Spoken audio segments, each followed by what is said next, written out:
काय म्हणताय मग? मैत्रिणींची भेट झाली का सगळ्या? हा, भेटून आले सगळ्यांना. बाबा, तर संगीचं लग्न जमलंय. लग्न कशाचं जमले? प्रेमाची भानगडी जमवून घेतलंय.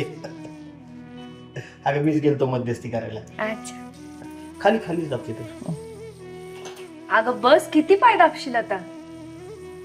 अगं त्यांचे पाय जरा मोकळे होतात, दमतात, दिवसभर उभे असतात ऑफिसमध्ये. बापरे, बाबांची तर खूपच सेवा चालली आहे बाबा. नशीब लागतं त्याच्यासाठी. पण बाबा, एक गोष्ट सांगा. समजा उद्या आई आजारी पडली आणि आईचे पाय दुखायला लागले, मग तुम्ही दाबाल का आईचे पाय? त्यात काय? अगं सहज दाबून देईन मी पाय तिचे.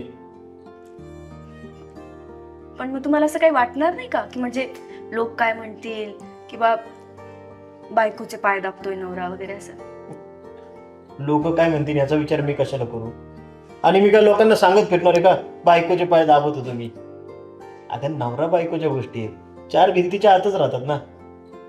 आणि हा, मी मोठा किती मोठी, मी तिचे पाय कसे दाबायचे, तिने माझे पाय कसे दाबायचे, हा विचार आणून नाही चालत.